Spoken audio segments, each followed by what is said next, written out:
Bapak-bapak, ibu-ibu, segenap pengurus takmir Masjid Khairul Ummi yang dirahmati Allah, bapak-bapak, ibu-ibu, jamaah Masjid Khairul Ummi, dan adik-adik yang disayangi Allah. Alhamdulillah, pada malam ini kita bisa bertemu dalam pengajian setelah sempat tertunda dua minggu berapa minggu Pak ya? Jadi dulu saya pernah nyampe sini mati, terus kemudian minggu berikutnya juga mati listrik gitu, sehingga tema ini harusnya sudah disampaikan sekitar ya bulan Januari ya. Nah, pada kesempatan ini kita akan membahas ini pembahasan terakhir masih seputar wudhu itu. Nah, saya tertarik untuk menjelaskan ini lebih detail karena adanya pertanyaan dulu dari salah seorang jemaah itu terkait bagaimana kalau misalnya kakinya diperban. Nah, secara sekilas sudah saya jawab. Namun pada saat ini saya ingin menyampaikan mungkin secara lebih rinci, secara lebih detail lagi. Nah, salah satu pembahasan dalam wudhu itu ada namanya mengusap sepatu atau kaos kaki sebagai ganti dari membasuh kaki.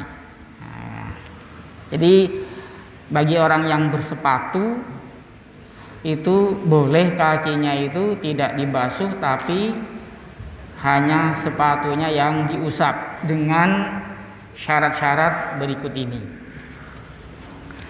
Nah, tentang hadis mengusap sepatu ini, misalnya dalam hadis dalam kitab Sunan Ibnu Majah,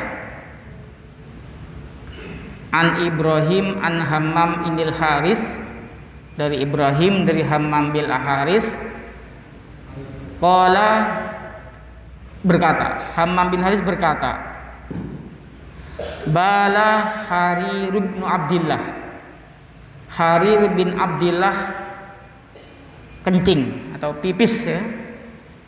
Summa tawaddo'a, kemudian setelah pipis dia berwudu, dan dalam berwudunya itu dia wa masaha ala khuffaihi, dia mengusap kedua sepatunya. Nah, khuffun itu kalau dalam bahasa Arab itu adalah sepatu yang terbuat dari kulit ya. Nah, itu. Jadi ada sahabat saat wudu sepatunya nggak dilepas, tapi dia hanya mengusap sepatunya. Faqila lahu, kemudian ada yang bertanya kepada Harir itu, ataf alu hadza, apakah kamu melakukan ini? Mengapa kamu lakukan ini? Kenapa kamu tidak membasuh kaki tapi malah mengusap sepatu? Nah, kemudian si Harir itu menjawab, wa ma yamnauni, apa yang menghalangiku untuk mengusap sepatu itu? Wa qad ra'aitu Rasulullah sallallahu alaihi wasallam yaf'aluhu, dan saya pernah melihat Rasulullah sallallahu alaihi wasallam melakukannya. Jadi Harir ini pernah melihat Rasulullah mengusap sepatu. Qala Ibrahim, kemudian Ibrahim menyatakan, kana yujibuhum haditsu Jarir li'anna islamahu kana ba'da nuzulil Maidah.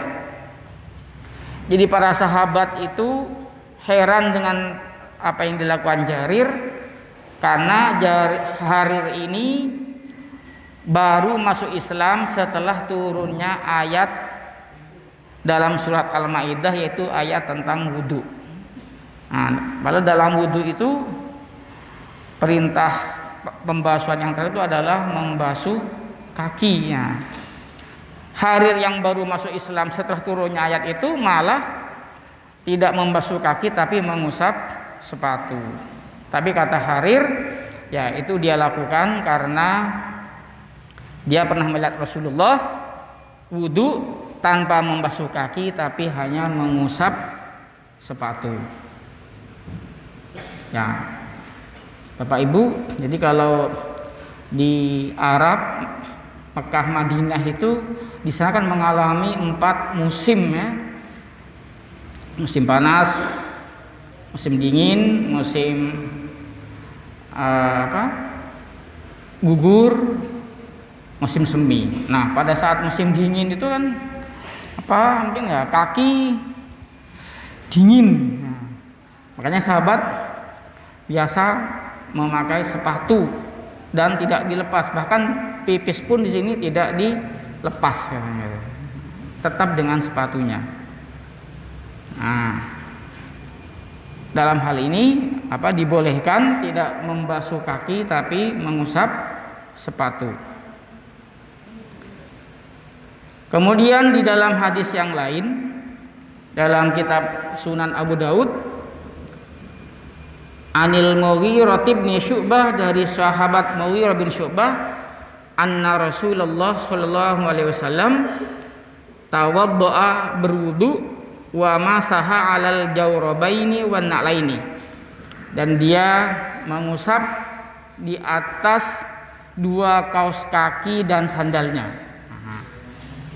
Jadi Nabi itu pernah di samping pernah mengusap sepatu, pernah juga ketika pakai kaos kaki dan sandal, maka yang diusap itu adalah kaos kaki dan sandalnya. Nah, karena sandalnya nggak dilepas. Nah, gitu. Nah, cuman ini kita jarang ya. Dan saya sendiri juga belum pernah mempraktekkan. Nah, kenapa? Karena ya di sini ya nggak dingin ya. Tapi siapa tahu nanti mungkin Pak Sayuti ke Australia ya, misalnya kedinginan, boleh juga sepatunya nggak dilepas-lepas. Dan dalam Sunan Abu Daud juga dinyatakan bahwa yang mengusap sepatu itu mengusap kaos kaki Ali bin Abi Thalib, Ibnu Mas'ud, Bara' bin Azib, Anas bin Malik, Abu Umamah, dan banyak sahabat yang lain. Nah, jadi banyak sahabat yang ketika berwudunya itu tidak membasuh kaki tapi mengusap sepatunya. Nah, ini juga sama Bapak Ibu tentang mengusap kaos kaki dan sandal. Nah, Bapak Ibu, bagi yang mau mempraktekkan mengusap sepatu, karena mengusap sepatu ini boleh dilakukan dalam keadaan sakit maupun dalam keadaan sehat. Kedinginan, pokoknya dalam kondisi apapun dibolehkan. Yang penting ada syaratnya di sini. Yang pertama, yang boleh mengusap sepatu itu kalau memakai sepatu ataupun kaos kakinya itu dalam keadaan punya wudu. Jadi misalnya tadi kita sudah sholat maghrib ya, sudah berwudu, belum batal. Kalau nanti kita ingin mengusap sepatu, maka memasang sepatu ataupun kaos kakinya itu dalam keadaan punya wudu. Nah, jadi masih punya wudu pakai kaos kaki. Setelah itu kemudian Kalau nanti batal, nah, jadi batalnya setelah memakai kaos kaki, maka ketika mau sholat isya misalnya mau mengusap sepatu itu baru boleh.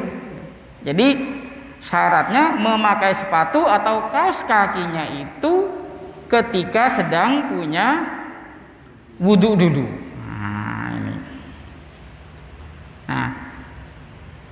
Ini didasarkan pada hadis dari Urwah bin Mughirah an Abihi radhiyallahu anhu qala.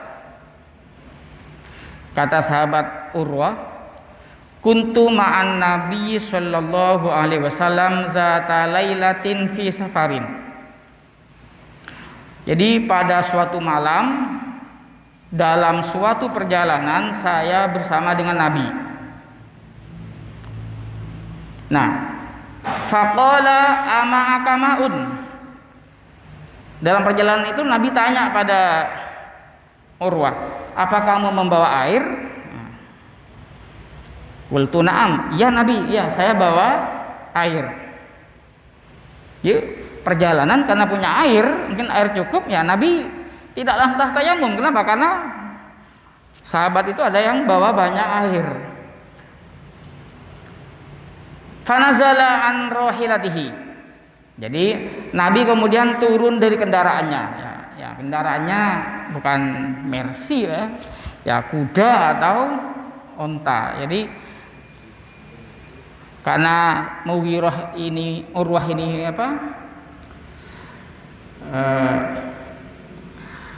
Mughirah bawa air, Nabi turun, famasya, setelah turun kemudian jalan hatta tawaro anni, hingga Nabi itu tidak terlihat olehku fi sawadil laili, karena gelapnya malam. Jadi berarti ini pada saat sholat isya gitu ya. Jadi berarti kan kemungkinan mau sholat isya atau mau sholat lail, yang jelas pada malam hari. Nah, jadi turun, Nabi menghilang, sumaja kemudian datang. Nah, setelah Nabi datang, fa'afrautu alaihil idawah, kemudian saya menuangkan air pada Nabi dari wadah air. Jadi Nabi wudhunya itu dibantu oleh sahabat Mughirah.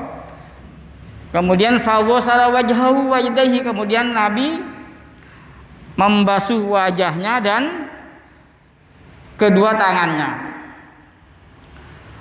Wa alaihi jubbatun min sufin. Nah, pada saat itu Nabi menggunakan jubah dari wool. Falam yastati ayyukhrija dhira'aihi minha. Nah, saat itu Nabi tidak bisa mengeluarkan tangannya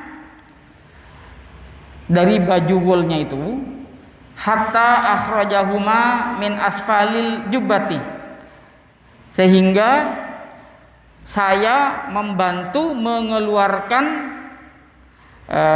kedua tangan Nabi itu min asfalil jubbati, dari jubah paling bawah, mungkin ya dilepas gitu ya, dari bawah gitu. Jadi karena Nabi itu habis basuh wajah, basuh tangan bagian depan, tapi yang bagian belakangnya tidak karena tertutup wool, kemudian dilepas. Mau lepaskan sendiri Nabi nggak bisa, dibantu melepaskannya. Nah, setelah baju woolnya itu dibuka, faghasala dhira'aihi, kemudian Nabi membasuh kedua tangannya. Summa masaha bi ra'sihi, kemudian mengusap kepala.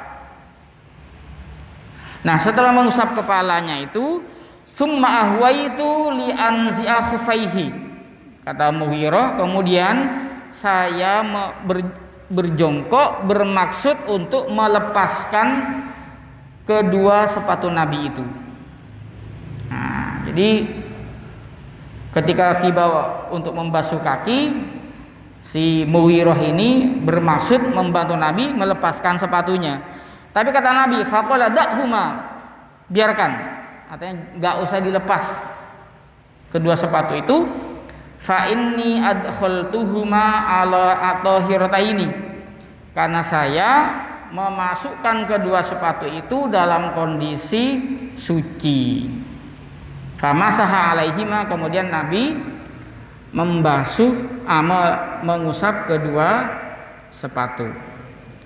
Jadi Bapak Ibu, berdasarkan hadis ini ya Bapak Ibu, jadi kalau ingin mengusap sepatu, syarat pertama apa?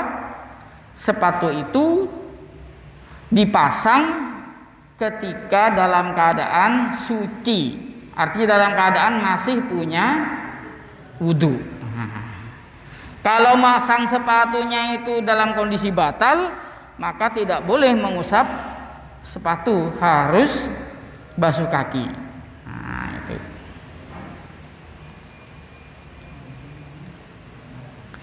Kemudian, nah ini, bagian yang diusap itu adalah bagian punggung atas sepatu.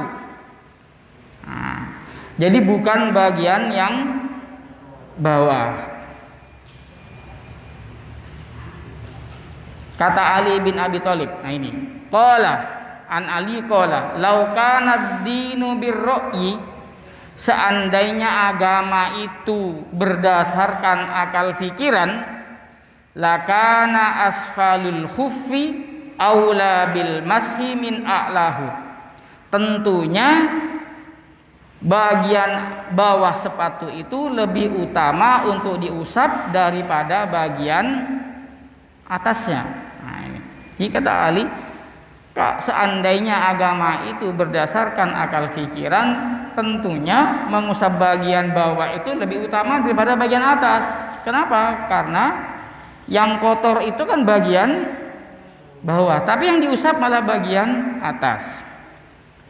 Wa qad ra'aitu Rasulullah yamsahu ala zahiri khuffaihi, dan saya telah melihat Rasulullah mengusap bagian punggung kedua sepatunya. Nah, ini catatan Bapak Ibu. Jadi dalam urusan ibadah itu memang tidak boleh berdasarkan logika, karena memang ibadah itu tidak berdasarkan logika. Kata Ali ini, seandainya pakai logika, tentunya mestinya mengusap bagian bawah lebih utama daripada bagian atas. Jadi kita nggak usah tanya kenapa kalau kentut, yang kentut bagian dubur, tapi yang dibasuh malah wajah, tangan, mengusap kepala dan basuh kaki, atau mengusap sepatu bagi yang pakai sepatu.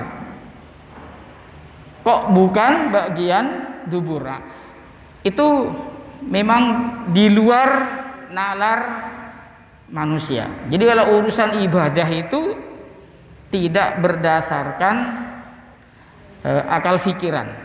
Nah, itu. Kemudian lama mengusap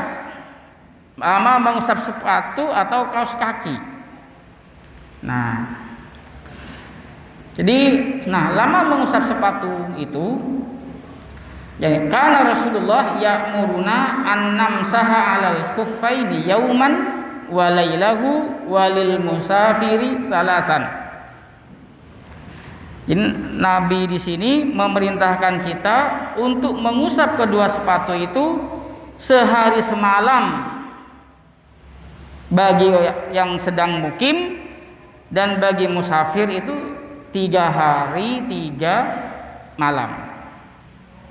Nah, jadi kalau kita di rumah pingin tidak basuh kaki tapi diganti dengan mengusap sepatu, lama mengusap sepatu itu adalah sehari semalam. Nah, gimana cara ngitungnya ya?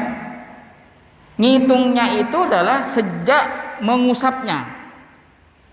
Jadi misalnya sekarang ya, kita masih punya wudu pakai sepatu. Kemudian habis itu sholat isya, wudunya belum batal. Nah, karena belum batal maka ya tidak mengusap sepatu, tidak, karena bahkan wudunya belum batal. Kemudian habis itu tidur. Setelah tidur kemudian mau subuh bangun. Nah, bangun misalnya jam 3 atau jam setengah 4, bangun berwudu.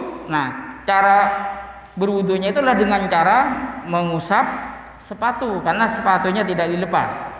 Nah, ngitung 24 jamnya itu adalah sejak mengusapnya ketika mau sholat subuh. Jadi bukan dimulai sejak kita pakai sepatunya. Pakai sepatunya sekarang, tapi kan wudunya masih besok pagi ya. Nah, maka sehari semalam itu ya ngitungnya sejak, kalau kita jam 3 malam wudunya berarti startnya mulai jam 3 malam itu sampai jam 3 malam nanti sampai besoknya juga. Nah, itu cara menghitung 24 jam. Nah, bagi yang musafir, bagi yang sedang perjalanan, maka punya hak untuk mengusap sepatu itu adalah 3 hari 3 malam. Setelah sehari semalam bagi mukim atau 3 hari 3 malam bagi musafir, maka harus wudu dengan cara apa? Membasuh kaki. Nah, gitu. Dan di sini Bapak Ibu, jadi para sahabat itu karena dulu mungkin ya sering bepergian.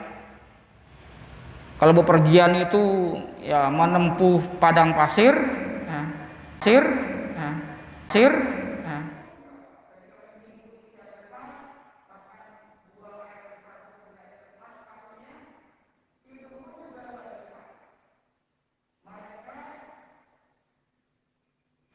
Tidak melepas kecuali kalau sedang janabat. Nah, kalau mau mandi maka harus dilepas. Jadi mengusap itu hanya dalam kondisi wudhu. Tapi kalau untuk mandi, mau mandi wajib atau mandi sunnah, maka itu harus lepas sepatunya kemudian dibasuh. Nah, gitu Bapak Ibu. Baik. Mungkin ini jarang Pak ya. Nah, yang sering ini kan kasusnya ini sekarang mengusap perban dan lain-lain yang menutupi anggota wudhu. Nah, ada kalanya ketika kita berwudhu ternyata ada kita yang terluka atau ada yang patah gitu ya, sehingga anggota wudhu ini kemudian diperban atau mungkin dibiarkan terbuka. Dalam kondisi terbuka itu misalnya tidak boleh kena air. Lalu bagaimana? Kalau diperban bagaimana? Kalau terbuka seperti apa? Nah, prinsip di dalam agama Islam itu ada, pertama dalam surah Al-Baqarah dinyatakan la yukallifullahu nafsan illa wus'aha. Allah tidak membebani seseorang kecuali sesuai dengan kemampuannya. Kemudian dalam hadis Nabi, Rasulullah bersabda, "Ma nahaitukum anhu fajtanibuhu." Kata Nabi, apa yang aku larang maka jauhilah. Wa ma amartukum bihi faf'alu minhu mastata'tum. Tapi apa yang kuperintahkan maka kerjakan sesuai kemampuanmu. Jadi beda Bapak Ibu, kalau larangan tinggalkan semua. Tapi kalau diperintahkan kerjakan sesuai kemampuan. Maksud sesuai kemampuan ini selama tidak menyulitkan. Ya, kalau menyulitkan ya kerjakan semampunya. Nah, itu prinsip. Lalu bagaimana jika sebagian anggota wudhu tertutup perban? Bisa saja perban itu di kepala, bisa di tangan, bisa di wajah, bisa di kaki. Kalau perbannya di paha itu tidak ada tidak menjadi persoalan, tidak mengganggu kita untuk berwudhu. Nah, jika sebagian anggota wudhu itu tertutup perban, maka anggota yang tidak tertutup itu dibasuh, sedangkan yang tertutup diusap dengan air. Itu prinsipnya. Jadi yang diperban tidak dibasuh tapi diusap, sedangkan yang yang tidak tertutup itu dibasuh dengan air. Jadi kita tidak lantas beralih ke tayamum. Tayamum itu kalau memang kita seluruh badan memang tidak boleh kena air, sakit panas misalnya, itu tayamum. Nah, tapi kalau karena ada anggota tubuh yang tertutup perban, jadi yang tidak tertutup itu wajib dibasuh, sedangkan yang tertutup diusap dengan air, karena tidak mungkin untuk dibasuh. Nah, apakah itu selesai? Ternyata di sini banyak mazhab. Kalau di dalam mazhab Syafi'i, mazhab mayoritas di Indonesia, di Malaysia, pokoknya di Asia Tenggara itu yang mayoritas Syafi'i, di samping diusap juga disertai tayamum bagi setiap anggota wudhu. Nah, itu ya. Jadi kalau dalam mazhab Syafi'i Bapak Ibu ya, jadi kalau misalnya yang diperban di wajah ya, ada perban. Kalau dalam mazhab Syafi'i ya yang sehat dibasuh, kemudian perbannya diusap. Setelah itu tayamum. Tayamum sebagai ganti dari anggota sebagian wajah yang tidak dibasuh. Jadi selain diusap masih harus disertai dengan tayamum. Ternyata lukanya di wajah juga di tangan. Kalau lukanya di wajah di tangan, maka setelah membasuh wajah, kemudian tangannya diperban diusap, masih juga tayamum. Setelah itu baru membasuh tangan. Nah, setelah membasuh tangan, karena sebagian diperban, maka tayamum lagi. Nah, itu. Kalau misalnya seluruh kepalanya diperban, nah, kalau perban di kepala cuma sedikit, maka masih bisa cukup mengusap yang lain. Nah, gitu. Tapi kalau seluruh kepalanya juga diusap, diperban, maka wudhunya itu berat memang ya. Dalam mazhab Syafi'i itu di samping diusap juga tayamum. Sehingga ini ya bisa jadi ya wudhu plus tayamum sampai 4 kalau perbannya itu ada di wajah, ada di tangan, ada di seluruh kepala, dan juga ada di kaki. Ini saya sampaikan dulu bagaimana pandangan mazhab Syafi'i yang itu mayoritas di Indonesia. Jadi di samping diusap juga disertai tayamum bagi setiap anggota wudhu. Tayamumnya juga berurutan. Tapi kalau misalnya hanya di kaki, misalnya yang diperban di kaki, ya seperti biasa membasuh wajah, membasuh tangan, mengusap kepala, membasuh kaki yang sehat, yang sakit diusap, masih ditambah dengan tayamum. Nah, itu. Nah, ini pandangan mazhab Syafi'i yang banyak di Indonesia ini. Nah, sementara Bapak Ibu, kalau di dalam mazhab Hambali ini adalah mazhab resmi di Saudi.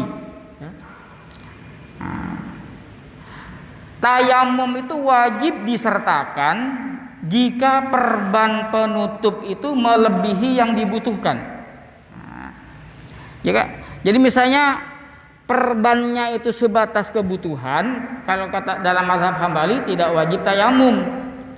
Tapi kalau misalnya lukanya di sini tapi sampai diperban sampai seluruh tangan diperban, padahal lukanya cuman bagian atas, bagian bawah kalau itu juga ikut diperban. Nah, kalau dalam mazhab Hambali itu seperti Syafi'i, yaitu membasuh disertai dengan tayamum. Nah, itu Bapak Ibu. Tapi nah ini itu yang ada juga mazhab yang ringan, yang tidak berat itu. Jikalau dalam mazhab Hanafi dan dalam mazhab Maliki, jika sudah diusap itu tidak perlu tayamum. Jadi anggota yang sehat dibasuh, kemudian anggota yang sakit yang diperban sudah diusap, maka itu sudah cukup, tidak perlu tayamum lagi ya. Nah, Hanafi Maliki ini termasuk yang yang tidak memberatkan. Kenapa? Karena dalam mazhab Hanafi dan Maliki tidak ada bersuci itu yang gabungkan antara wudu dan tayamum. Jadi kalau sudah wudu maka sudah tidak perlu tayamum lagi. Jadi anggota yang sehat dibasuh, kemudian anggota yang sakit diusap. Nah, ini mungkin yang pendapat yang ringan. Nah, Bapak Ibu mau ikut yang berat ya monggo, ini pahalanya lebih banyak ya. Mau ngikuti yang ringan saja ya. Kenapa terjadi perbedaan ini? Karena nampaknya belum ada hadis yang secara rinci menceritakan Nabi luka, bagaimana wudunya Nabi misalnya ketika dalam keadaan luka, sehingga terjadi perbedaan. Karena tidak ada kasus khusus, ulama berijtihad, kemudian hasil ijtihadnya itu tidak sama. Nah, ini saya sampaikan Bapak Ibu dari yang paling berat, yang tengah-tengah sampai yang ringan. Nah, itu. Pada dasarnya kita boleh memilih yang mana saja.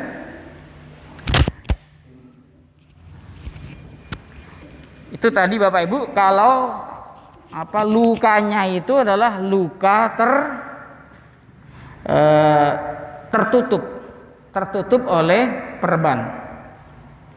Lalu bagaimana jika lukanya itu terbuka, artinya tidak diperban? Nah, jika luka terbuka, maka yang sehat dibasuh, ya. Sedangkan bagian yang luka, jika tidak berbahaya, maka wajib dibasuh. Nah, itu. Jadi kalau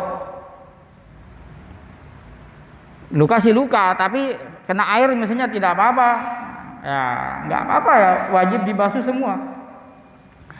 Tapi jika berbahaya kalau dibasuh, berbahaya itu dalam arti kalau kena air tambah lama sembuhnya, misalnya, maka yang tidak berbahaya itu cukup yang tidak berbahaya diusap. Jadi maka wajib diusap. Nah, jadi kalau ada luka terbuka, kalau dibasuh berbahaya. Tapi kalau misalnya diusap pelan-pelan, misalnya ya, tidak membahayakan, ya wajib diusap, jangan ditinggalkan. Nah, gitu. Kalau lukanya terbuka. Tapi jika berbahaya dibasuh dan juga diusap. Nah, ini jika berbahaya dibasuh, jadi dibasuh berbahaya, diusap juga berbahaya. Nah, kalau dalam mazhab Hambali, ya, maka diganti dengan tayamum anggota wudhu yang terluka tersebut. Nah, jadi kalau nggak bisa diusap dalam mazhab Hambali itu ya diganti dengan tayamum. Tapi kalau dalam mazhab Maliki dan mazhab Maliki, kemudian Hanafi dan juga Ibnu Hazm menyatakan ya sudah, yang kalau memang tidak bisa dibasuh diusap ya tidak dibasuh tidak diusap, cukup wudhu bagi anggota yang sehat. Nah Utsaimin, salah satu mufti di Saudi, memilihnya pendapat yang seperti ini. Jadi kalau tidak bisa dibasuh, nggak bisa diusap, maka yang sakit itu diganti dengan tayamum sebagai ganti dari wudhu yang terluka.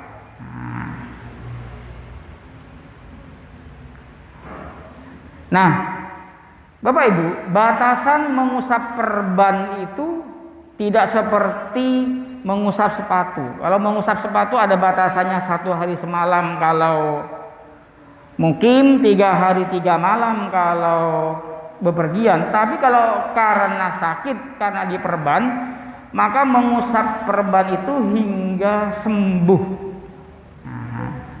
Jadi kalau 1 bulan bisa saja mengusap perbannya itu ya sampai sembuh dilepas. Selama belum sembuh, belum dilepas, maka mengusap anggota badan yang sakit itu dibolehkan. Nah, itu. Kemudian di sini untuk syarat mengusap perban, hendaknya perban yang dibasuh itu perban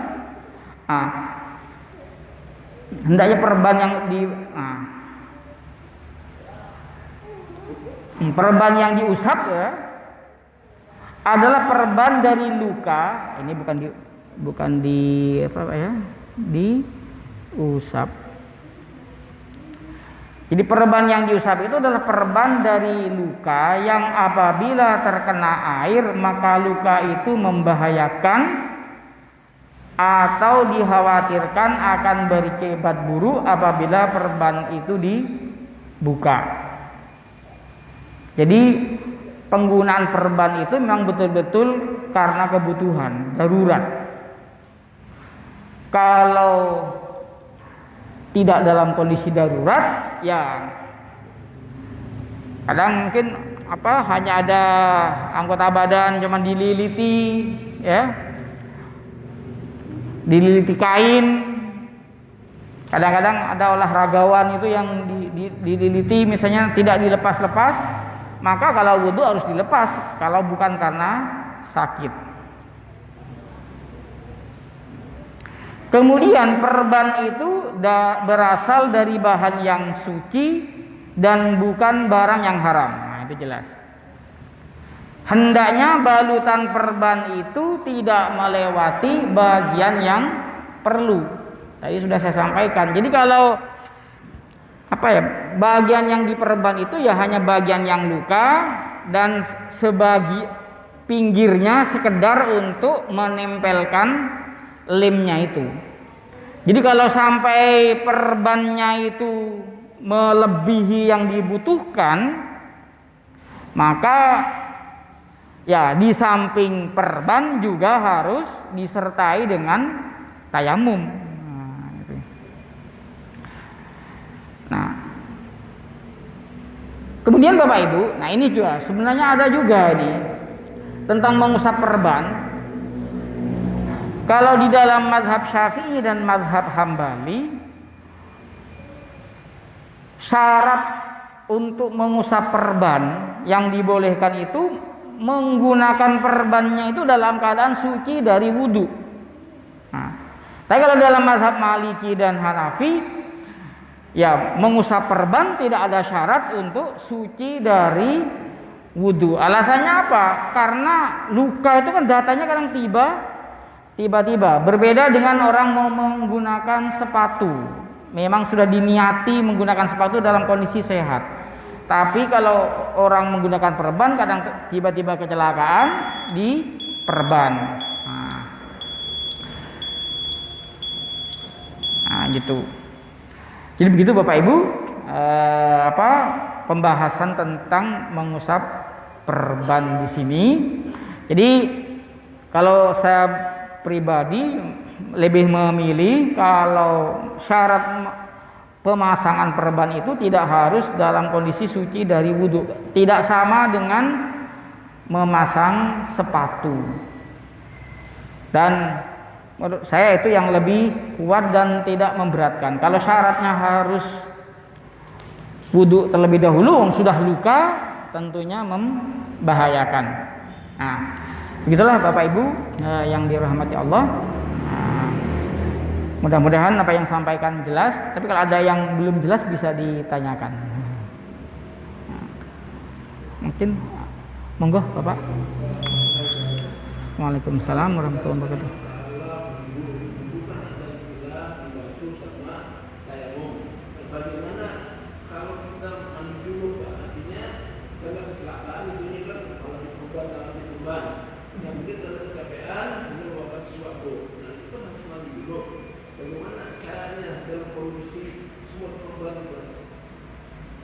Semua badannya di mandi junub, mandi besar saat banyak anggota badan korban. Ya. Baik. Jadi kalau mandi jenabat sementara kondisi dalam diperban. Baik, sebenarnya mandi junub rencana masih pertemuan berikutnya, tapi saya jawab aja. Jadi kalau sebenarnya sama saja. Artinya apa? Kalau mandi junub ada yang diperban, yang sehat dibasuh, sedangkan yang perban itu diusap. Ya.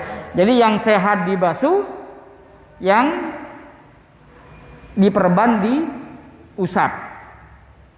Lalu apakah perlu tayamum lagi? Nah, kalau dalam mazhab Maliki dan Hanafi tidak perlu tayamum lagi, tapi kalau dalam mazhab Syafi'i setelah mandi membasuh yang sehat, mengusap yang diperban masih ditambah dengan 1 kali tayamum. Itu kalau dalam mazhab Syafi'i begitu.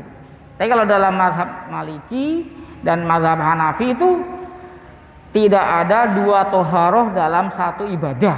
Jadi kalau sudah mandi ya mandi, tidak perlu tayamum. Kalau yang tadi yang membasuh dan mengusap boleh orang lain? Boleh Pak itu. Wudhu pun juga boleh Pak, dibantu itu.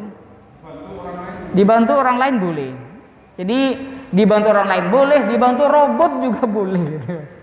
Nah itu, jadi wudhu dan mandi boleh dibantu orang lain. Misalnya ada yang menuangkan air itu boleh, gitu, Pak. Angsal lagi. Nggih, ngoten niku Bapak Ibu. Mudah-mudahan bermanfaat. Kalau nanti ada yang ditanyakan lagi boleh menghubungi nomor saya juga boleh, Pak Gi. Nomor saya ada di Ustadz Sayuti. Demikian, mudah-mudahan bermanfaat.